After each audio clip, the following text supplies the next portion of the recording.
ka-greenie, good day mga ka-greenie, saan man kayo naroroon ngayon.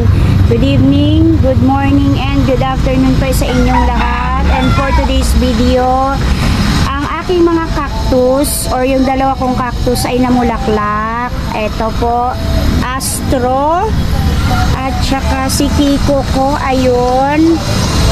Magta-try po akong mag-pollinate ngayon ng Astro at sana po maging successful siya kasi bihira lang po mamulaklak ang aking mga Astro, or tuwang-tuwa po ako kapag namumulaklak sila, kaya ipopollinate ko ngayon. Nung una kasing namulaklak yung aking Astro, eto yung super kabuto ko, hindi ako nag-pollinate kasi hindi ko pa alam. So ngayon sasamantalahin ko na, nag-flower na itong aking Astro na isa. Unahin ko lang muna ito, kunin natin. Dito tayo sa lapag, walang ako ng gamit. Ito lang pala yung aking gagamitin, yung aking chani. So meron siyang ganyan o mga color yellow. At ang tawag sa yellow na yan ay pollen. Flowering seeds, kailangan natin tanggalin yan at ipasok natin sa loob, doon sa kanyang stigma. Sana maging successful siya. Ayan, dito.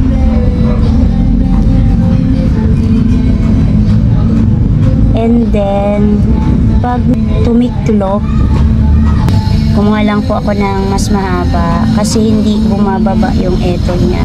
Yung mga naiipit ko, yan. So, pag tagsara na siya,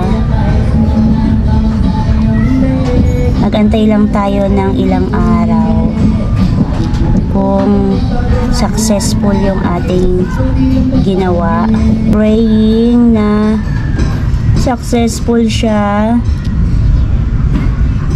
Ito ay nakita ko lang din sa isang kaibigan ko. Ganito lang yung ginagawa niya. Tinanggal niya lang yung mga yellow dyan sa gilid. Then pinasok niya dito.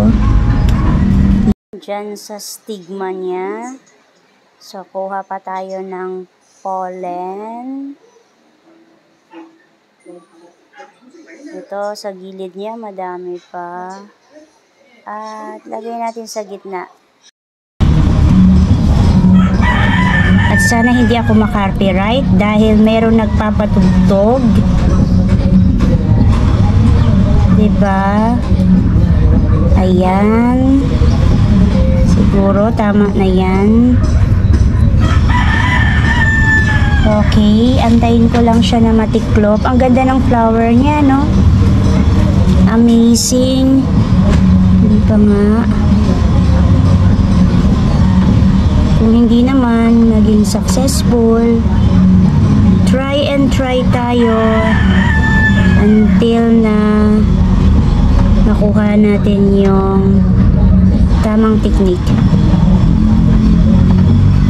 Okay. So, next tayo.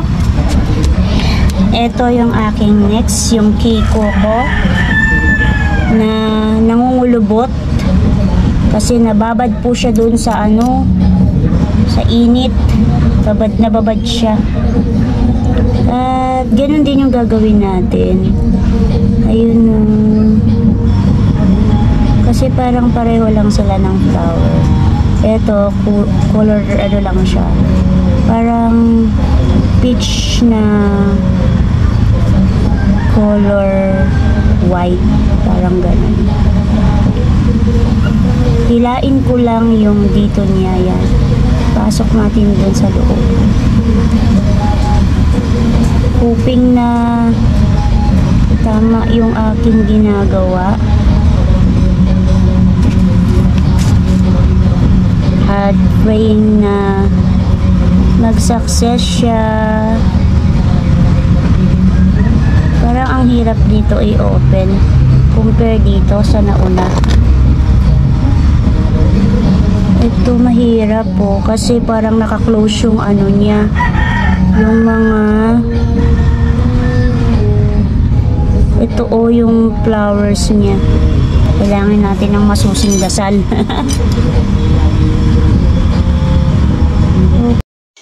Medyo iba kasi yung flowers niya. Itong mga white na to, medyo nakatiklop siya. Hindi kagaya ni Astro. Open talaga. Yung gitna niya ay walang nakababa na mga flowers na white.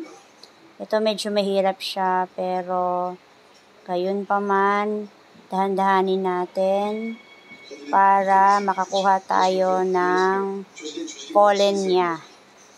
At malagay natin sa stigma. Hawakan ko na yung flowers niya para medyo bumuka siya. Kasi mahirap talaga. Hindi ko makita yung ibang pollen. So, ayan. Tanggalin ko na. Nasa gilid siya eh. Yung pollen niya white eh. Nasa gilid. And then, yan. Tanggal, pasok sa loob. Tanggal, pasok sa stigma. At ayan, aantayin ko na lang po siyang tumiklop, magsara siya, at mag-dry, malanta itong flowers niya para malaman natin kung successful siya. At sana maging successful kasi first time ko po gawin ito, mag-pollinate ng flowers ng ating mga astro para magkaroon tayo ng seeds. And that's it for today mga ka-greenie. Kung love po ninyo at nagko-collect din po kayo ng mga plants kagaya ko, cactus and succulent, please po, pa-like po ng video ko na ito, pa-share na rin po, and don't forget to subscribe. Ana Duran. Thank you Lord sa araw na ito. May God bless you all. Bye bye po mga ka-greenie.